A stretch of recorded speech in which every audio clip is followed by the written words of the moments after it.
श्री शिवाय नमस्तुभ्यम महाराज। कार्तिक महीना प्रारंभ हो रहा है।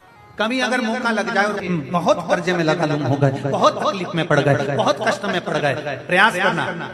अगर कर्जा ज्यादा है तो मेहनत ज्यादा करना, कर्जा ज्यादा है तो कर्म ज्यादा करना है, कर्जा ज्यादा है तो रात दिन एक करना है, कर्जा ज्यादा है तो आप तकलीफों में घिरे क्यों हो? क्योंकि कर्जा होने के बाद आप मेहनत कम कर देते हो। कर्जा हो गया, मेहनत को 4 गुना बढ़ा, कर्जा हो गया अपनी लगन को 4 गुना बढ़ा, कर्जा हो गया अपने कर्म को 4 गुना बढ़ा, और साथ में अपनी मेहनत को बढ़ाते बढ़ाते बट वृक्ष के नीचे 1 लोटा जल शंकर भगवान को चढ़ाना प्रारंभ करो, और बड़ थोड़ी सी जड़ लाल वस्त्र में लेकर अपनी पर्स में या अपनी जेब में या अपने संदूक में या अपनी अलमारी में उसको रखो। प्रतिदिन बड़ के पेड़ के नीचे जाकर, अगर शंकर जी नहीं भी हैं तो बड़ के पेड़ के नीचे बटकेश्वर महादेव का नाम लेकर अगर हम 1 लोटा जल समर्पित करते हैं तो कर्जा कुछ ही दिन में चूकता जरूर है और लक्ष्मी की आवक बढ़ती है।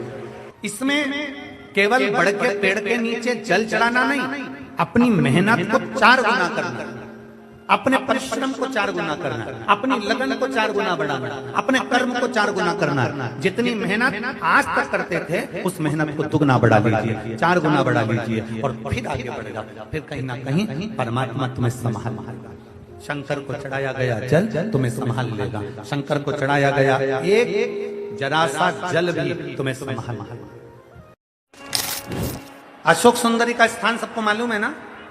जम के तो बोलो जरा, सबको मालूम है ना? अशोक सुंदरी का स्थान बड़ा मुख्य स्थान होता है अशोक सुंदरी का। फिर निवेदन है, उसको समझिएगा। शिवलिंग के जलाधारी में जो सामने स्थान होता है उसके बीच में एक मोटी सी लाइन होती है, वो अशोक सुंदरी का स्थान होता है। इधर षडानंद कार्तिकेय, इधर गणेश जी, ये पार्वती जी का हस्तकमल, ये शंकर जी का शिवलिंग। शिवलिंग के ऊपर जो बूंद बूंद पानी टपकता है वो शंकर जी की 5 बेटियां, क्या नाम है उनका? जया, विषहरा, शामली बारी, दौतली, देव। शंकर जी की 5 बेटियां उस पानी को बूंद बूंद गिराती। अशोक सुंदरी का जो स्थान है वो बड़ा मूल है, बहुत मूल।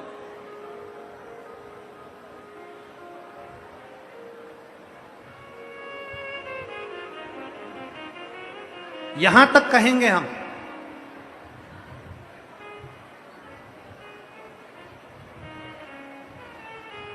शरद पूर्णिमा से कार्तिक पूर्णिमा के बीच में, शरद पूर्णिमा से कार्तिक पूर्णिमा के बीच में प्रयास करना।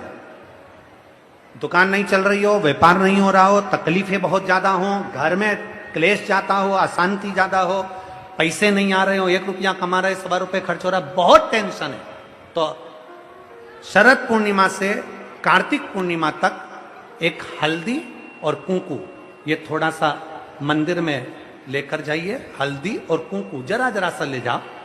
अशोक सुंदरी वाली जगह पर पहले शंकर जी पे जल चढ़ा दो, अशोक सुंदरी वाली जगह पे जल चढ़ा दो, और वह हल्दी और कुंकू की एक एक बिंदी अशोक सुंदरी वाली जगह पर अपनी कामना कर कर लगा कर आओ। उसी में से वो हाथ जो तुम्हारा गीला है कंकु हल्दी का, वही हाथ लाओ, घर में प्रवेश करते समय अपनी देहली पर थोड़ा सा लगा दीजिए।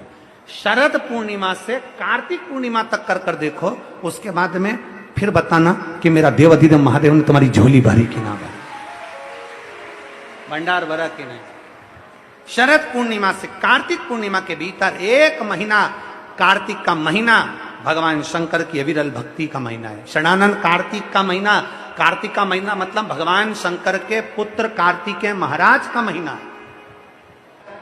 शुगर ऊपर नीचे हो रहा हो, जिसको इंसुलिन लग रहे हो शुगर के, या आंखों से दिखना कम हो गया हो, नेत्र ज्योति कम हो गई हो, तो उनसे निवेदन है, ये हाथ की ये यहां से देखो, हाथ की ये पोर से लेकर ये दूसरे नंबर का जो पोर है, 1 पोर 2 पोर, ये यहां तक का जो पोर है, इतनी बड़ी एक बेलपत्र, इससे बड़ी बेलपत्र ना लीजिए। आप लोग एलईडी पर देख सकते हो, आस्था चैनल पर देख, इससे बड़ी बेलपत्र ना लीजिए, बस इतनी बड़ी बेलपत्र, ये 2 कोर के बराबर बेलपत्र लेकर अशोक सुंदरी वाली जगह पर रखकर, जो पानी का लोटा है, जल का पात्र है, लोटा है, कलश है, उस बेलपत्र वाली जगह पर शंकर जी को जल, समझिए जरा, ये शिवलिंग है, ये जलाधारी है, ये जलाधारी। तो शंकर जी पर जल चढ़ाएं तो बेलपत्र जो छोटी वाली है 2 कोर की, वो बेलपत्र यहां अशोक सुंदरी वाली जगह पर रखना। और शिव जी को जब जल चढ़ाएं तो जल उत्तर की ओर मुख कर कर चढ़ाइए। और जल चढ़ाते चढ़ाते वही जल का पात्र पानी चढ़ाते चढ़ाते अशोक सुंदरी पर लेकर आइए। और वहां पर 3 बार पानी को गिरा दीजिए, केवल 3 बार। त्र्यंबकेश्वर महादेव के नाम से, कुंदकेश्वर महादेव के नाम से 3 बार पानी गिराकर जब वापिस आओ, जल झेल कर लाओ, उसी बेलपत्र को उठा कर लिया। अपने घर में प्रवेश करते समय उस बेलपत्र को खा लो। जिसको इंसुलिन लग रहे हो, जिसकी शुगर ऊपर नीचे हो रही हो, जिसका ब्लड प्रेशर ऊंचा नीचा हो रहा हो, जिसकी नेत्र ज्योति जा रही हो, आंखों पर मोटा मोटा चश्मा चढ़ गया हो, वो बेलपत्र छोटी सी लाओ, उसको खा लो। घर में जाकर जो पानी झेल कर लाए हो शंकर जी का, घर के अंदर बैठकर वो जल जो लाए हो वो पानी को पी लो, उस जल का आचमन कर लो। अगर मान लो बेलपत्र खाने से तुम्हारा मुख छार छार हो रहा है, या छाले हो रहे हैं, या स्वाद नहीं आ रहा है, तो उसी बेलपत्र को मल कर उसकी गोली बना लो, मुख में निगल लो और पानी पी लो।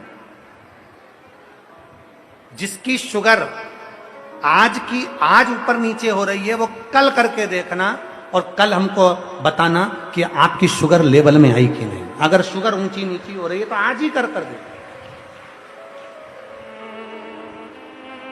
जिसका बीपी ऊंचा नीचा हो रहा है वो भी आज ही कर देखो। कल तक तो हम यहां पर हैं, कल 11 बजे तक नहीं जाएंगे हम तुम्हारे बीच में से, 11 बजे तक तुम्हारे यहीं पे रहेंगे। हो कल कर देखो कि हमारी बीपी गड़बड़ हो रही है, हमारी शुगर गड़बड़ हो रही है, ऊंची नीची हो रही है। एक बेलपत्र और क्या आकृति की अशोक सुंदरी वाली जगह पे चढ़ाकर उत्तर की ओर मुख कर कर जल चढ़ाते हुए वही पानी अशोक सुंदरी की ओर 3 बार गिराते हुए त्र्यंबक के नाम से, कुंदकेश्वर महादेव के नाम से, और वही बेलपत्र लेकर आ जाओ, पानी झेल कर लिया। बेलपत्र घर में प्रवेश करते करते उसको खा लीजिए, पानी घर में बैठकर आचमन कर लीजिए, बाबा देवाधिदेव महादेव कुंदकेश्वर का नाम लीजिए। मेरा कुंदकेश्वर महादेव आपको सुरक्षा अवश्य प्रदान करता है, अवश्य। यज्ञ का धुआं तरंगता देता।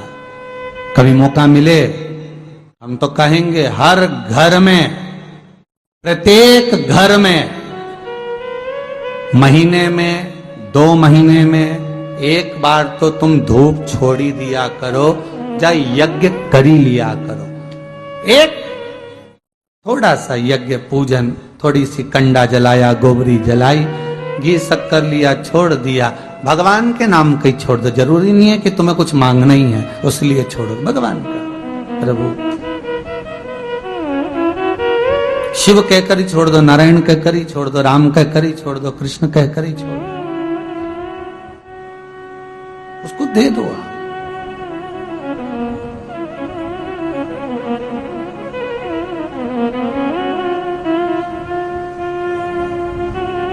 होना चाहिए 1 बार महीने 2 महीने में यज्ञ का क्रम होना चाहिए। महीने 2 महीने में घर में अगर कोई रुद्राक्ष रखा हो, उस रुद्राक्ष को पानी में डालकर पूरे घर में छींटना चाहिए महीने 2 महीने में। क्यों? कोई गलत ऊर्जा हमारे घर में आ रही हो, गलत कोई पांव पड़ रहे हो, रुद्राक्ष का जल महाराज सर्व जगह छीट देने पर वो गलत जो ऊर्जा है वो एक क्षण में समाप्त हो जाती है। छीट देना।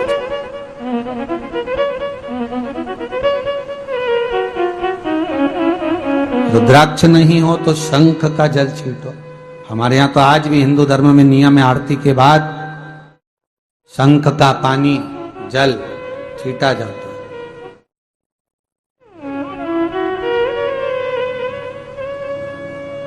था रुद्राक्ष का पौधा घर के अंदर नहीं लगाया जाता। बेलपत्री का पौधा लगाओ, चल जाएगा घर के पीछे के भाग में, लेफ्ट राइट में। अभी कल या परसों कोई एक बहन आई थी, वो कह रही थी कि गुरुदेव बहुत राशि ठाट था, बहुत सुंदर, हमारा जीवन इतना बढ़िया चल रहा था, खूब भगवान ने कृपा कर रखी थी, पर एक ना जाने कोई हमारे यहाँ आए और उन्होंने कह दिया कि ये तुम्हारे यहाँ जो बेलपत्री का पौधा है, पेड़ है, ये अच्छा नहीं है, इसको कटवाओ। अब उन्होंने बेलपत्री का पेड़ कटवा दिया। कल या परसों की बात है, बहन लाइन में खड़ी हुई थी, बता रही थी। तो बेलपत्री का पेड़ जिस दिन से कटा, उसके दूसरे दिन से ऐसे नीचे आना प्रारंभ हुआ गुरुदेव कि खाने तक के लाले पड़ रहा है। ये स्थिति।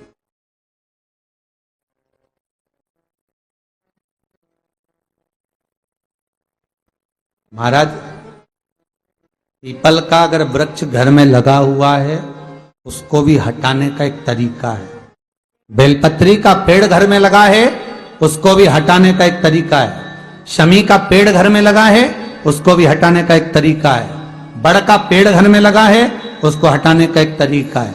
हर चीज का एक तरीका है। और पहले की आप अभी तो हम उसका वर्णन नहीं करेंगे, क्योंकि इससे पहले जो कथा हुई है सावन। श्री शिवाय नमस्तुभ्यम। सभी माताओं, बहनों और भक्तजनों से हाथ जोड़कर निवेदन है कि अगर आप इस वीडियो को YouTube पर देख रहे हैं तो इसे लाइक करें और हमारे चैनल को सब्सक्राइब करना न भूलें। भविष्य में आने वाले वीडियो की जानकारी के लिए बेल आइकॉन दबाएं। कमेंट बॉक्स में हर हर महादेव अवश्य लिखें और इस पुण्य के कार्य में अपने दोस्तों और परिवार को भी शामिल करें।